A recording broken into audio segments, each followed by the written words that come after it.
Welcome to the Boulder Street Conversations podcast. We're so glad you're here. This podcast exists as a resource to our community to go deeper into the conversations we have on Sundays. We just started a sermon series on the Sermon on the Mount, Jesus teaching in Matthew 5, 6, and 7.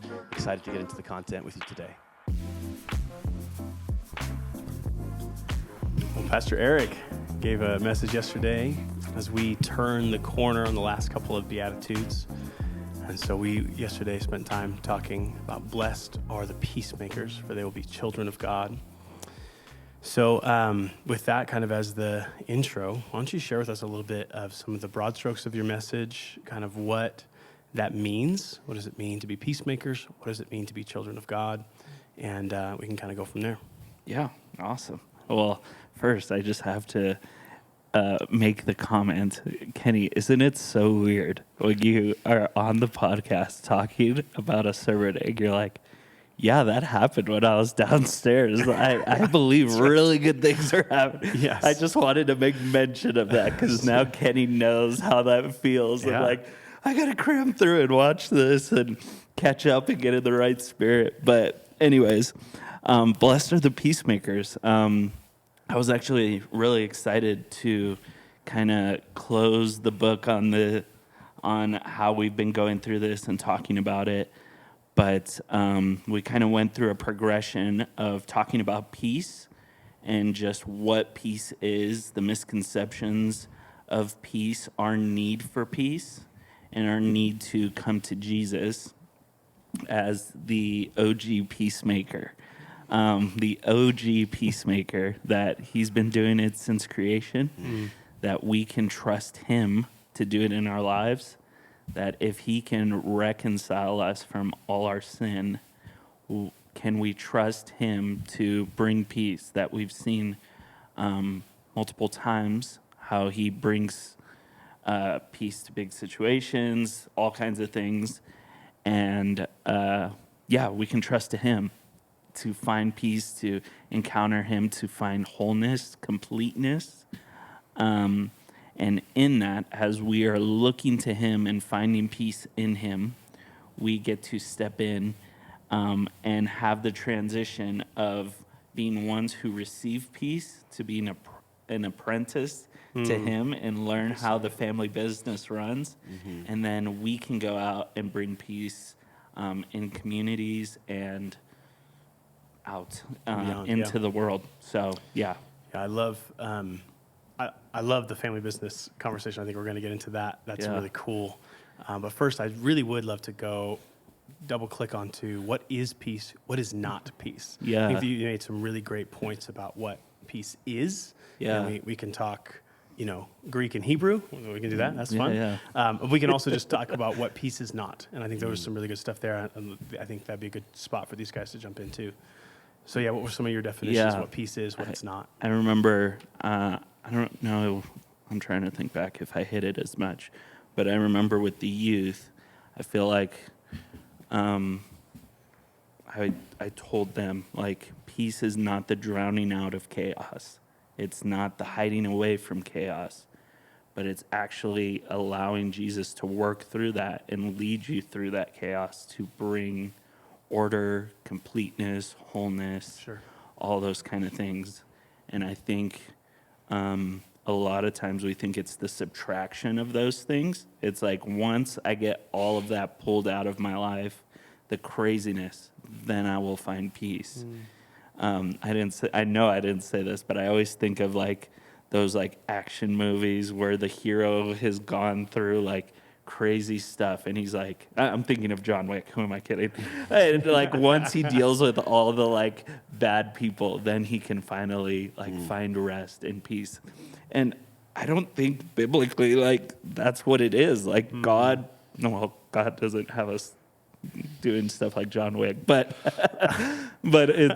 it's us walking with God in those things and finding the dissonance, the disharmony, so that we can have communion with him, that we can still meet with him, that we can still find the positive, like good fullness in him, that there's at his right hand there are pleasures forevermore, and we let chaos and disorder pull us away from those things, but it's actually in those things that the Lord wants to meet us and give us full well-being and all of that stuff. I loved how you started with what is peace. As we talk about being peacemakers, I think having a right concept of what are we even talking about, and that Jesus is our peace, Jesus the original peacemaker. I thought that was really great, and just what you're saying, just how often we are trying to find peace by subtracting. And so if I go on vacation, and I love vacation, but that's not where peace is found. Or if I subtract if I didn't have this job and I got a different job, and that could sometimes be true. So I'm not saying that the subtraction is not always the problem, but it's not the answer. Jesus it's not the full answer. And so I thought that was just great. I thought for you to name that, and I've loved just the idea of shalom. Obviously, this was, you talked about the Greek and the Hebrew, but the picture of, you talked about it like a brick wall, and every brick in its place, or like a picture. I think of it often like a puzzle when you put that last puzzle piece in, and it's almost like, or sometimes even in what shalom is the idea of, and Amy would, this is like her love language more than mine, but the checklist of things to do, when you can check off that last thing, and it's everything's right, everything's in place, everything's done, everything's how it's supposed to be. That's kind of the shalom idea. And so I appreciated going back to, before we can be peacemakers, we have to be carriers of peace, and that comes from Jesus. And so I thought it was a great way to set it up and begin the discussion. Yeah, and I love what you're saying too, because it really, when talking about that brick wall, it was really emphasizing like the complexities. Like there's just so many things in our lives that are happening, and Jesus is fully aware of that. It's not like I can't give you peace unless like it's perfectly organized and everything is working together. You have removed all the negative things, but Jesus can have communion and harmony with us in the midst of those things. And I think we don't feel that because of our like limitations, our limitedness. It robs us. We're like, no, this is just, there's too many things in the way. And the Lord's like, no, I want to work in the midst of those things and show you how we can conquer chaos together in that and still have a loving relationship, still have harmony. And you can have harmony and a loving relationship with the people around you in the midst of those intricacies. So. I think of, sometimes we either think we're in peace or it's chaos and there's like nothing in between. But learning that sometimes peace comes as a progression, like he's working into that peace in our lives, and there's details that maybe we don't see that are at work, that are coming into order, coming into alignment with God. I always think, we'll do the sports reference real quick this time. I think of basketball plays. Like, this is why basketball has historically been one of my favorite sports. Because I love watching. Explain it to me like I don't know what basketball is. So, basketball, you dribble? No. So, there's plays in basketball where somebody has the ball and he's supposed to do something, but the rest of the team is like running certain ways, setting screens and people running around each other so that a certain person can get open or so that a certain scenario can get in place. And sometimes I feel like we are thrown into scenarios where like God gives us the ball, where he's put us in this unpeaceful situation. And he's like, okay, the ball's yours. And to be a peacemaker, it's sometimes allowing some of those other things that are happening behind the scenes to happen, to play out, and you carry out your role so that the open opportunity can come and you can go slam dunk it, which is what I do when I get the Every ball. time. But I've seen it. I think it's becoming a peacemaker is learning to recognize where peace is progressing.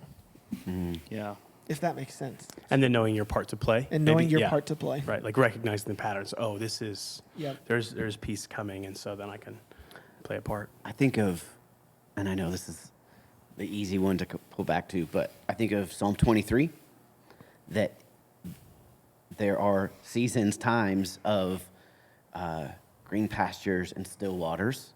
Yeah. And we want to be grateful for those, all right? Like, those are good. Yeah. And there are times of through the valley of the shadow of darkness and death, like, but the promise is you are with me. And so when we are in the still water season, you talked about the disciples in the boat in the storm, and Jesus was napping, and it just took one word. He wakes up, he's not scared, and he says, peace. It's his presence that brings the peace, whether we are in the green pastures or whether we are in the valley of the shadow of death. His presence is what brings peace. When we have peace with us, is the component. And so I appreciate this. It is a process. It's not just it's not an on-off switch. Yeah. But it's a person. It's Jesus. And so even when we talk about being peacemakers, it is bringing his peace, because the peace he brings is not like the world. And so, Jesus, what is your peace in this situation? And Jesus, how can I bring your peace to this? And really, it's bringing him into whatever situation we can. So, sorry if I'm not trying to pivot to that family business great. too soon. But That's great. I love it. I think one practice, just as we talk about peace, one practice I was thinking of, and you didn't talk about this, but I think for me, the practice of Sabbath has actually been an offensive way to try and grow in peace. It's been a proactive way, because it could seem like, I'll just say it this way. For most of my adult life, I've had a day off. But a day off and Sabbath have been very different. Yes. Yeah. And Yes. when we as a family started to call it Sabbath, say it's Sabbath, begin with our kids and sometimes friends at a meal, going through the rhythm of prayers and inviting Jesus into it, it gave a holiness to the rest, that it wasn't just detaching from the world. It actually was opportunity to attach to him, and to pull away from, not in just I gotta get rid of the chaos, but inviting Jesus into that. And so I don't know if that makes sense, the difference between a day off and Sabbath, but for me, that was a big switch, where Sabbath became a way of not giving into the hustle culture. But it's not just by resisting it, it's actually by inviting Jesus into that moment and into that day. And so that's been something that we've practiced and I've loved. What I love too about Sabbath, though, it's not also giving into the numbing culture of let's preoccupy and distract ourselves from the disorder in our lives. Yeah. It's, I feel all those things, and I have to trust and rest that he is a good shepherd, and he is going to handle those things. Right. And that's the thing with peace. I feel like it's the golden medium. It's not outworking yourself out of those things and trying to fix everything, but it's also not numbing yourself and distracting yourselves from the problems, from the disorder, but it's pointing those things to Jesus and saying, hey, you can somehow bring chaos waters into order and make it out of something. You can somehow manage. The government is going to rest on your shoulders, and you're going to handle it with equity and rightness, fairness, justice, all these things. Can I come to you with my problems and have you bring order into it, and have me on the other side come out more complete and more whole as I'm looking towards you, which is so cool. Like, I was just caught off guard multiple times this week. Like, the Lord wants to mold my chaos into something. Yeah. He's going to grab it. And if I'm willing to be clay, like we were talking about, to be willing to be molded in that time, he's going to make something out of it. Yeah. And the thing we're talking about, he's going to make you into a peacemaker out of it. He's like, you're like, wow, I can see what God can do.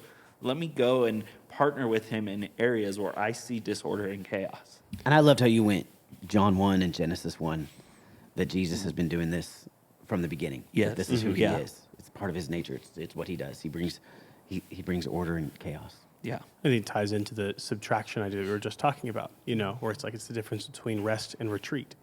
There's a difference between stopping and pausing and then running away from something. Exactly. You said quitting a job. Okay.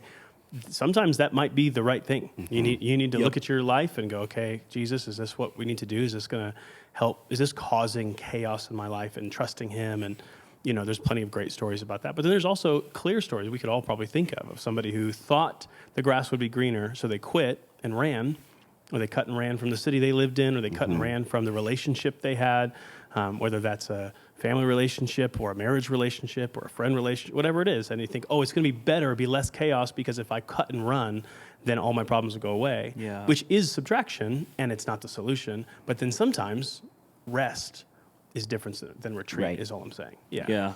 And that's why it's dangerous to, whenever we name things, because one person's running, maybe another person's obeying. Totally. Resting. But I think you name them to try and paint a picture. But it is, and this is the act of following Jesus. Yes. And for one person, it is stay at the job. And how does Jesus want to bring rest and peace in that? Yeah. And at other times, for another person, or at another time, the Lord may lead to, no, this is not the job. We need. So naming it always has danger. Totally.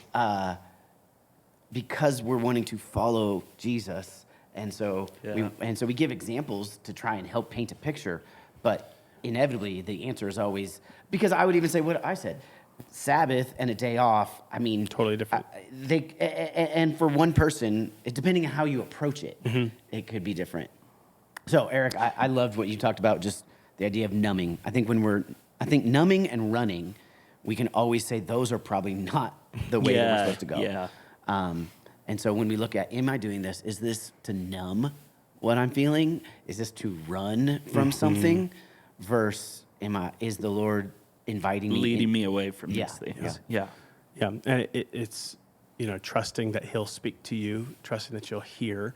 But if you have a bunch of days off, it's probably not going to help your decision-making process. But if you have a bunch of Sabbaths, it probably will. So practicing, just exactly what you're saying, practicing Sabbath, practicing creating space for holy peace to enter your life by not striving to solve the problems that come at you all week, or by trying to numb. I'm just going to rest and know that he is God by watching Netflix for 6 hours on Saturday. Well, that's not a Sabbath. You're numbing. You know what I mean? Yeah. But instead, if you go, okay, I've actually made space, and now I have to get uncomfortable with the fact that I don't know what to do, and maybe I'll go for a walk around my neighborhood, I guess. That's weird. Or I'll read a book with what am I going to do? But that process helps you create space to process through what God's doing in your week. And as you do those smaller, so that's a pretty big ask of somebody to give a whole day.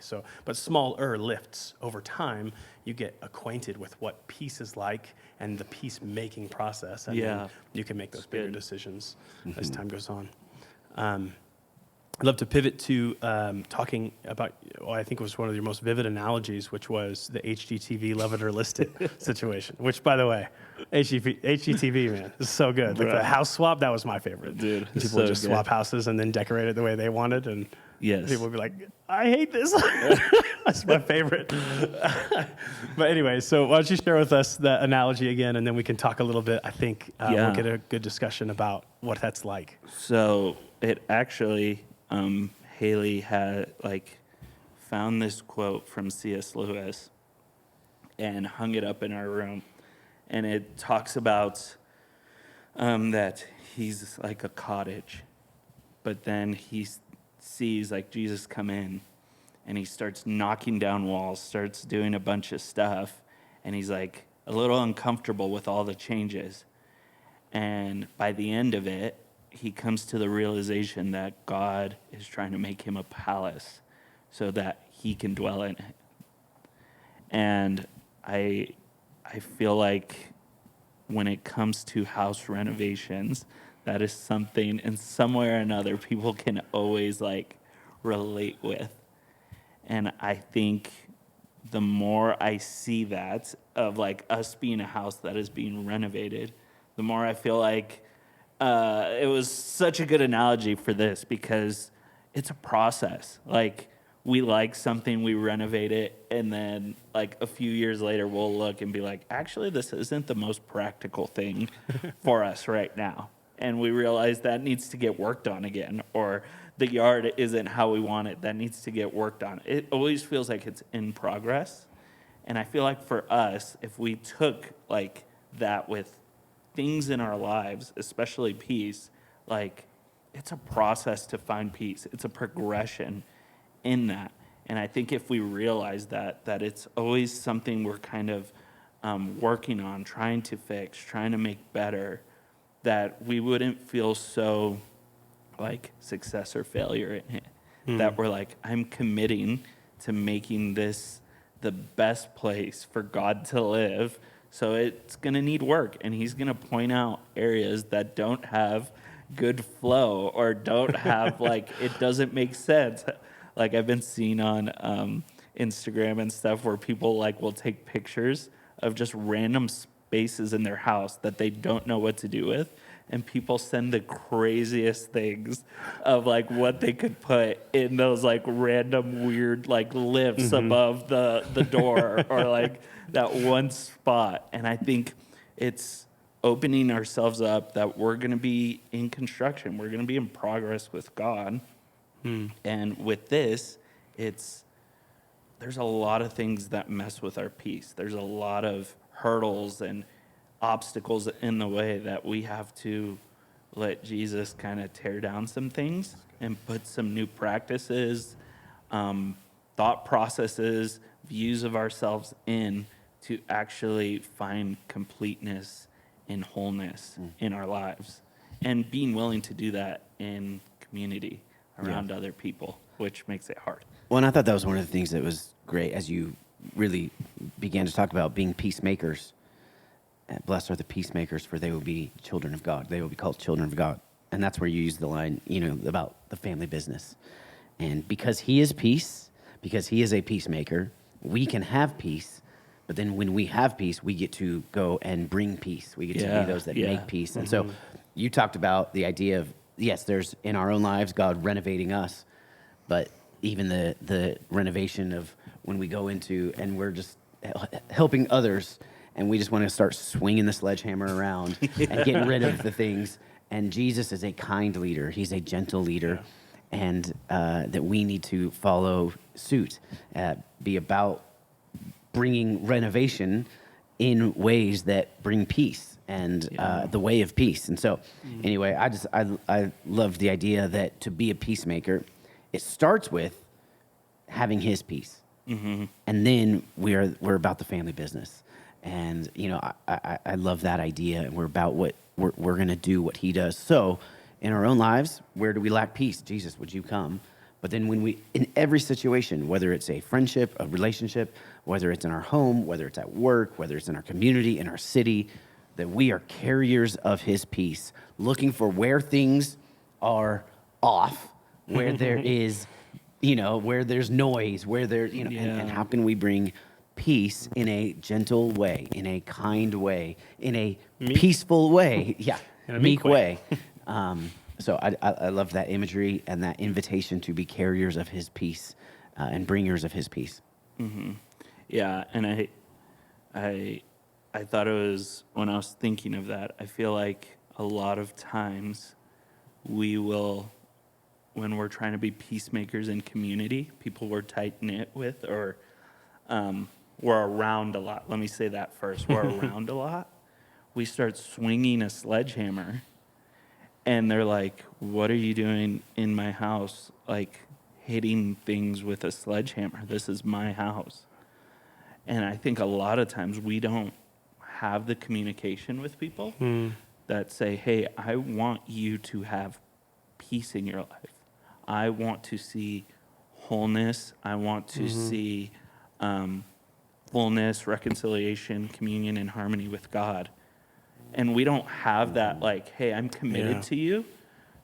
But I'm going to start swinging. Like, if I knew, like, Zach was in my house and he is, like, said, hey, I'm going to help you paint on Saturday, and walks in and starts painting, I'm not surprised by that. Yeah. if he randomly comes in on a day, doesn't tell me, and starts painting, I'm like, bro, what are you doing to my house? And I think with peacemaking, a lot of times we don't like the community around. We don't tell them, hey, I'm committed to you, like finding these things. We just will confront people on stuff, or, you know, say, hey, you're not doing that right. Hey, do this. Hey, I recommend this. Hey, do that. And they're like, what are you doing in my house? Like, why are you messing with things? Because we're not in a time right now that people are committed to one another. It's, I'm going to pop in when it gets hard. I'm going to run out. Yeah. And that's it. Like, I'm going to give you these few tips. If you don't receive them right now, oh, you don't want what I have to offer. And it's not like long-term commitment. Or like renovating a house takes a lot of time and a lot of work. Yeah. And people are like, well, let me just knock down this wall for you and then we'll call it good. And it's like, no, I want you to be here for the whole process.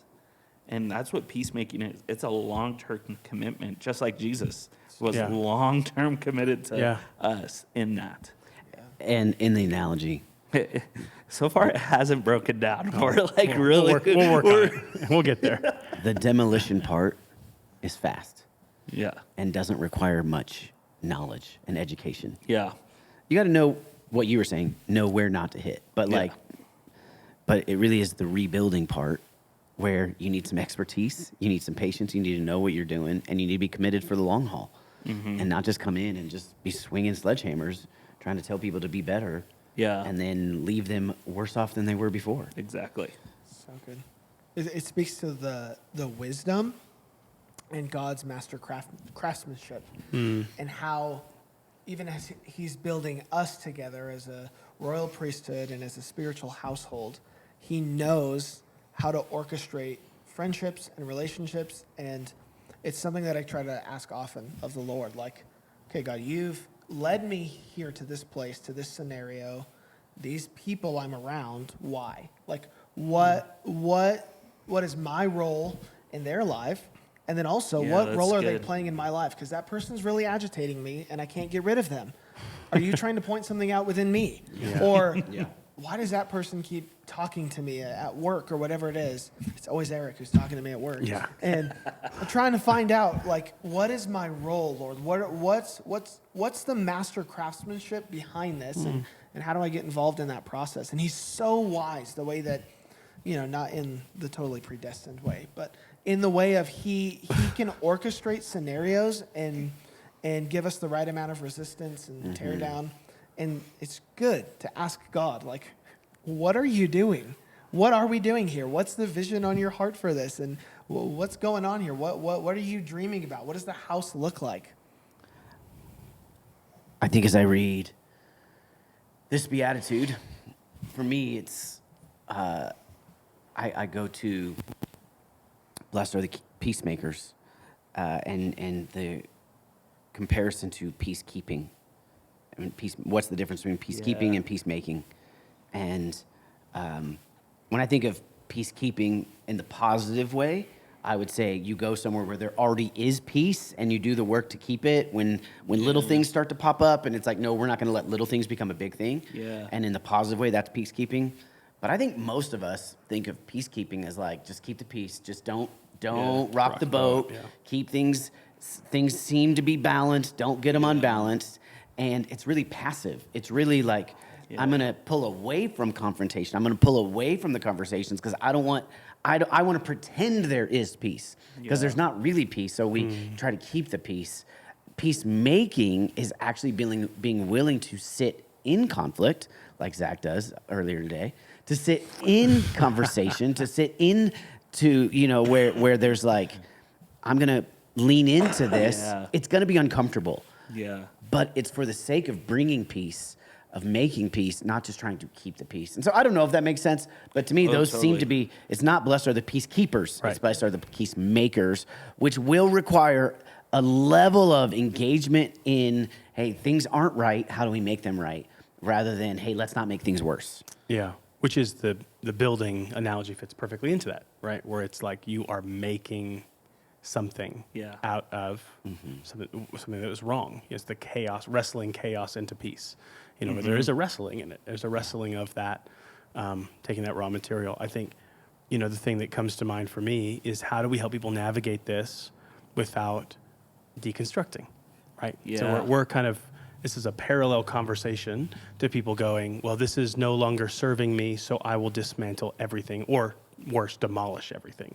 Even dismantle is a little too calm for what I think deconstruction really has. I'll say, I'm sure we've all had individual and maybe conversations a little bit together about the concept of taking your faith and completely demolishing it.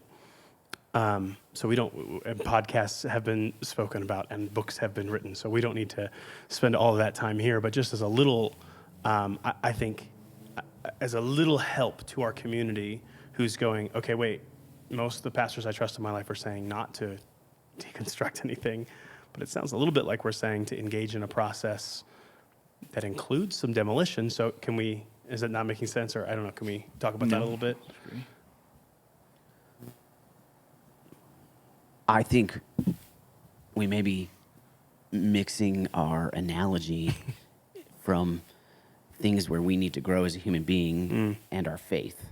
Sure. And so I think that, but my hope would be that everyone realizes that we are this little cottage that the Lord wants to build into a palace, and that there will be a breaking down of the old self and a building up into the likeness of Christ my entire life. And I've never arrived, and he can always build me up more. And so there's always opportunity to, hey, where are there things that need to be torn down a little bit and rearranged a little bit? And so in my own life, I hope that we would all have that mentality. Yeah. I think if we're talking about the house is our faith, then we're talking about a different a different concept and deconstruction. I mean, now I think at its core doesn't have to be horrible and bad. It's a buzzword now. Yeah. There can be questions asking, and what are things I have believed that, but what is the foundation? And am I built on the foundation of Jesus? Am I built on the foundation of the Word? Yeah. And what are some of the not absolutes that I'm willing to say, Lord, will you help me see these? So I kind of see it as two different conversations. Maybe it's not. I don't know. Yeah. But I'm willing. I'd love to have that conversation. I think it's a good conversation to have. Yeah, I think it just starts. We're going in. I think it starts with the question of why you're looking into those things. I think that's great. In the process of finding peace, it's a conversation with God of what isn't working in my life right now. Where is there dissonance in my life, and letting him kind of lead and direct that conversation. Yeah. Where I think deconstruction would be, is this a house? Is this a good house? Let me tear everything up and see if the bones are good in this house. Where I think that pulls kind of the Lord out of the conversation of, do I like this house? Do I want this house? Let me tear everything up right now. And obviously, I don't want to make it trite, because there are things that people are deeply working through. But I think the conversation of you taking, in the way I'm using it, is asking the Lord, does this work for what you want? That's great. Is this what you want? Where I think the deconstruction question starts with you, not, hey, let me bring this to God. Really and good. See if this is the way he wants me to be in this area, if this is the way he wants my life looking, my rhythms looking, my mindsets. That's great. That lead a lot of times to chaos and disorder and dysfunction. And the Lord's like, yeah, let's talk about that room. Let's talk about this area, this living space. And it's not working for you. You're bumping into every corner. You're running into old mindsets, old postures of how you look. And he's like, I need to bring order to this, because this will lead to your demise or a lot of hurt toes. Yeah, I think just to clarify the question, I do agree it's not a one-to-one exact analogy for both of those things. There probably are a different conversation, but just as we're circling around the idea of turning internal, dismantling something in our faith life space, I thought it would just be nice to clarify that, and I think you guys answered wonderfully. I think it was a great thought to it. So sorry if it wasn't clear, but I think you're right. It's not a one-to-one, like that. You change analogies of what the house means in that scenario. So I totally get that. Yeah. But just as we give people permission to walk with Jesus, to look at the fabric of their faith and adjust things, knowing that that's okay, even though it might seem scary to take something that you thought was safe and normal and good, and go, okay, God, is this right?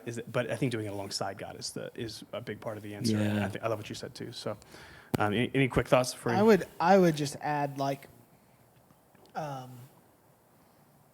Jesus found peace, chose to insert peace into the world by coming into the world. Like, he came down from perfection, from perfect peace, into the world of chaos and got involved in it. He didn't withdraw and say, let me fix this from up here or fix this from out here. And so I think that if we follow the pattern of the Prince of Peace who came into the world, then even those who are having real conversations and who are having questions and deconstructing, the answer is in isolation and fix it from afar. The answer is stay plugged in. When you get offended by your church, when you get offended by your community, the answer isn't let me go isolate and let my thoughts be what deconstructs. The answer is, no, God is building this into a holy household, a household of family and people. And you can't, when you do that apart from everybody, when you totally isolate and shut off, I don't have a lot of hope in that scenario. Yeah. You're isolated, and the enemy loves you. We always talk about the lion who chases the weakest in the pack, the sick one. So it's the easy one to take out. I think stay plugged into Jesus, but stay plugged into people you trust, community and family, because this is just his pattern. Jesus entered into the world to bring peace. It's really good, man. I think the Lord loves our questions. Mm-hmm. I think he loves when we ask big questions. I think we see that throughout Scripture. Accusations towards the Lord, he responds differently, but still responds. Mm-hmm. And I think when we, as Eric is sharing this idea of the Lord remodeling in us, I think my hope is that we would all have, if you're wanting to look like Jesus, if you're wanting to be about the family business, if you're wanting to grow, then it's what is in me that doesn't look like you. And those are the remodeled, those are the parts he's coming to remodel.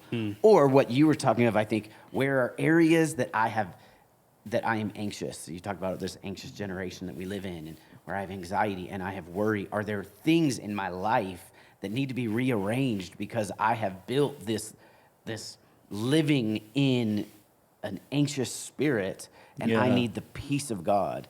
And so asking questions, and then where as a community we enter in to help people. And your picture, you're talking about Zach coming and painting your house. If that's not invited, if there's not relationship, if that's not wanted, then oftentimes we're just going in and doing some demo.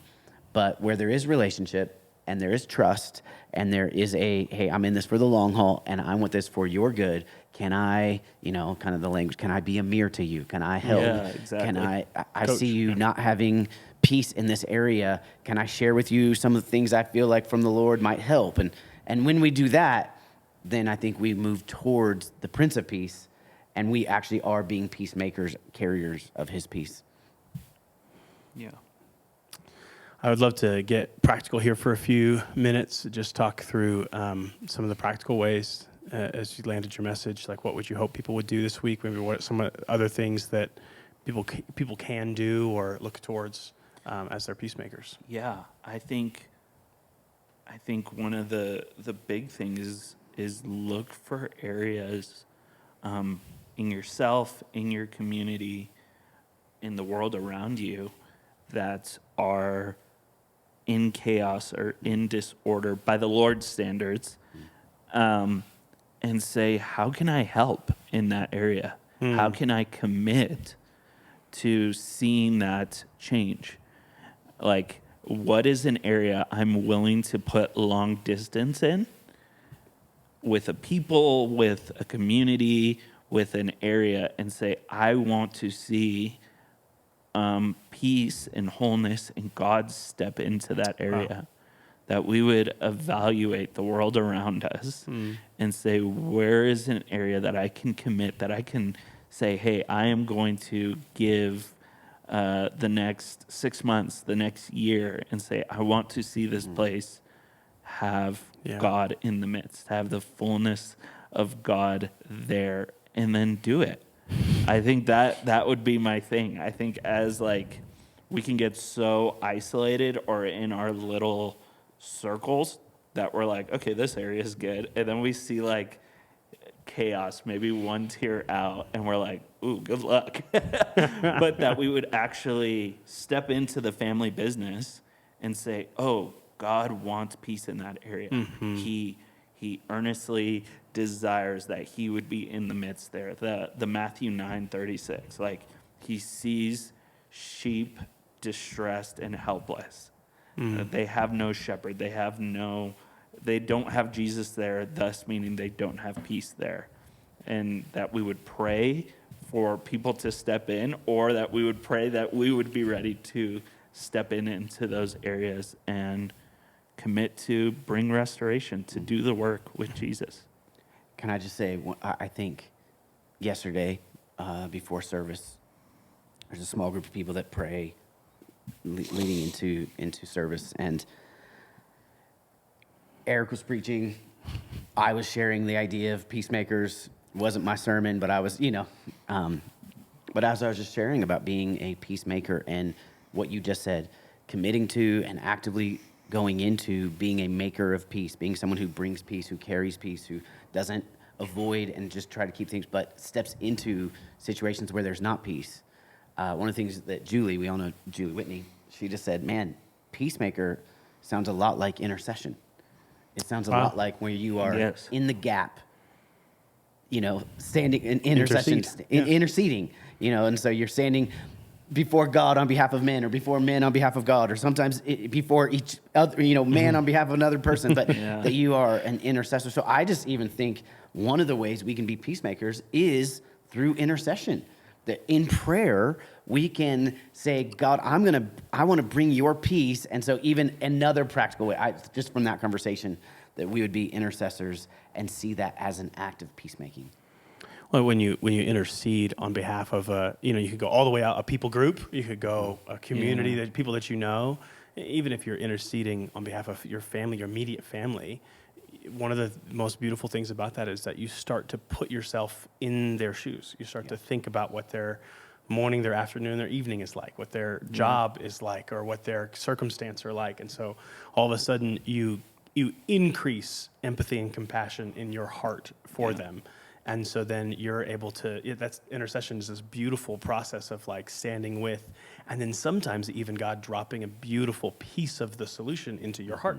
And then through intercession, you get to start doing the work of making peace. It's like that is. So I think it's a really, that's super powerful. And so when you're looking at the scenario 1 or 2 steps out from you that looks chaotic, I don't know how to bring peace to that. Yeah. When you're talking about whether it's another people group or another nation, our own nation, our city, our families sometimes, but it feels outside of my ability to bring peace. I don't have, I don't have relational equity with them, or I don't have whatever. If nothing else, you got to start. I can pray. I can intercede. Yeah. And in that, can I be a peacemaker? And I'm not saying that's all we do, but would we start there? So I just thought that was a good. That's so good. Yeah. I would just say, feel empowered by the Prince of Peace, who governs, who exercises through his literal governmental authority through peace, and has given us the ministry of reconciliation. So we have a role to play. So you're not a helpless victim to the circumstance, no matter how big the storm or the chaos is. Sometimes get up, recognize your authority, speak to the storm, and realize that you are in the family business. You're a son who is exercising the authority that's rightly been given. Yeah, you got to wrestle that piece to the ground sometimes. Yeah, you really do. Yeah. So good. Thanks for being with us at the Boulder Street Conversations podcast. Grateful that you would spend time with us. If you want to get more connected to our church, go to boulderstreet.org/connect. You can send us an email there, sign up for anything that we have. We'd love to get more connected with you. We'd love to see you on Sunday. We meet at 10 a.m. at 828 East Boulder Street.